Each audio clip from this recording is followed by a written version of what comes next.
संत रविदास जयंती पर्व विशेष। संत रविदास की भक्ति साधना। संत रविदास निष्काम भक्त थे।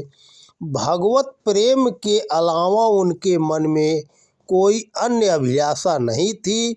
प्रभु भक्ति में ओतप्रोत भक्त की बस यही एकमात्र सर्वोच्च अभिलाषा होती है कि वह भगवत प्रेम का निरंतर रसपान करता रहे। इसीलिए भक्ति स्वयं साधन और साध्य दोनों है। भक्ति स्वयं ही उद्देश्य है। भक्ति वह प्यास है जो कभी मिटती नहीं, और जब मिटती है तो फिर भक्त प्यासा ही नहीं रहता। भक्ति के द्वारा ही भक्त को परमानंद ब्रह्मानंद का अनुभव होता है। संत रविदास को जब यह भली भांत ज्ञात हो गया कि भगवत भक्ति में ही जीवन की पूर्णता है और यही मानव जीवन का परम उद्देश्य भी है, तब वे अपने मन को प्रभु के ध्यान में लगाने लगे और आतर भाव से भगवत कृपा की प्रार्थना करने लगे। भगवान का भजन कीर्तन करते करते उनमें भगवान के दर्शन की प्यास बढ़ती गई और वे आतुर होकर भगवत दर्शन को व्याकुल रहने लगे। कहते हैं कि जब भगवान के प्रति सच्ची भक्ति हो तो भगवत प्राप्ति का मार्ग प्रशस्त करने को भक्त को किसी सद्गुरु का सानिध्य अवश्य प्राप्त होता है। दय योग से संत रविदास को भी स्वामी रामानंद के रूप में एक ब्रह्मज्ञानी गुरु का सानिध्य प्राप्त हुआ। उन्हें स्वामी रामानंद से रम रामाय नमः मंत्र की दीक्षा मिली।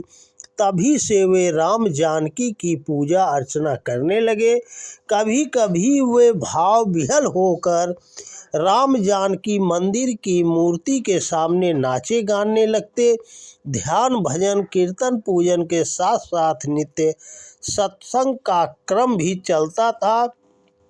सत्संग स्वाध्याय ध्यान नाम स्मरण से जब उनकी चेतना जागृत हुई तब उन्होंने मूर्ति पूजा अर्चना धूप दीप आदि वाह भक्ति व्यवहार छोड़कर केवल नाम स्मरण और भजन कीर्तन तक ही अपने को सीमित कर लिया। धीरे धीरे उनकी भक्ति भावना निखरती गई। इस प्रकार संत रविदास राम नाम में डूबते गए और सभी वाह कर्म कांड और आडंबर उनसे छूटते गए।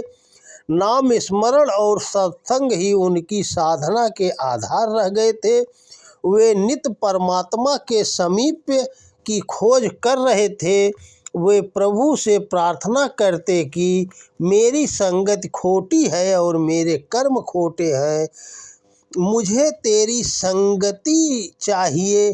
गंदे नाले का पानी गंगा की संगति से गंगोदक बन जाएगा। मुझे यही आशा है, तुम मुझे शरण दोगे।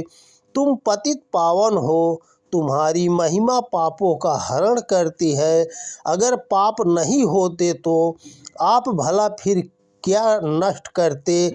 मेरी नाव पार करो। अब हृदय विमल है क्योंकि हृदय में तुम बैठे हो। अब तो आपको मुझे बंधन मुक्त करना ही पड़ेगा। वे भगवान के प्रेम में आकुल हो प्रार्थना करते कि हमने तुझे प्रेम फांस में बांध लिया है। मछली से जैसे पानी नहीं छूटता वैसे ही मुझसे तेरा छुटकारा असंभव है। विरह की व्यथा से रात तड़पते हुए बीतती है। एक एक पल एक एक कल्प के बराबर व्यतीत हो रहा है।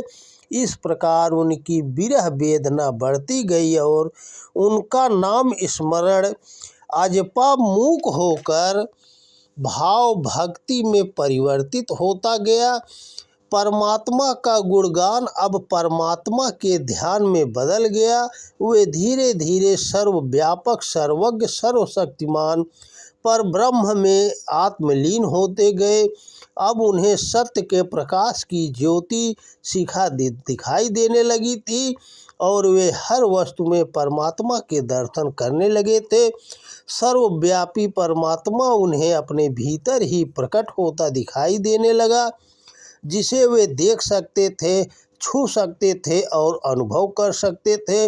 धीरे धीरे भेद मिटता गया और उन्हें यह अनुभव हुआ कि आत्मज्ञान ही मिलन है।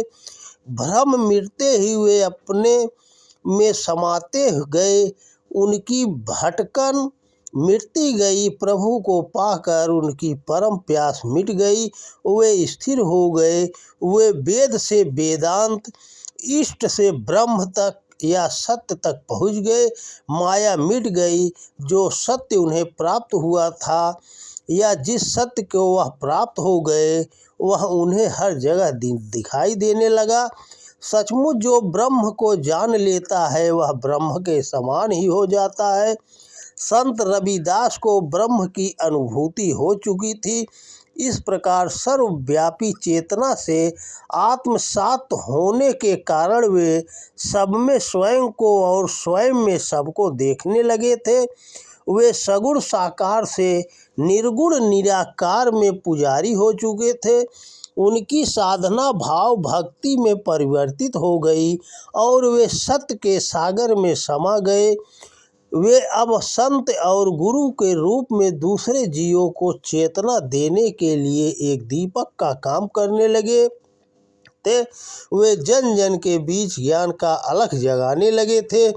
इस प्रकार स्वामी रामानंद से राम नाम की दीक्षा लेकर नित्य राम जानकी का ध्यान करते हुए प्रेम विरह की डोरी को मजबूती से पकड़ राम नाम की रट लगाते लगाते ध्यान करते करते सगुण साकार से निर्गुण निराकार उपासना करते करते वे परब्रह्म परमात्मा को प्राप्त कर सके, अनुभव कर सके और अपने जीवन को धन्य करते हुए ज्ञान की अलख जगाते हुए औरों के लिए भी प्रभु प्राप्ति का मार्ग प्रशस्त करते रहे।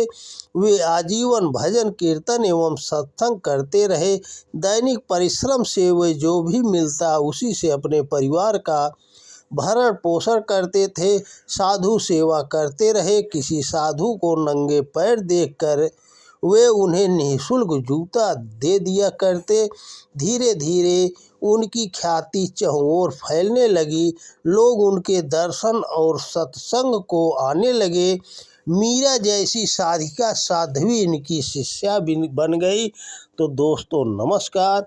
वीडियो पसंद आए तो ज़्यादा से ज़्यादा शेयर करें। जय हिंद, जय भारत, जय संत रविदास।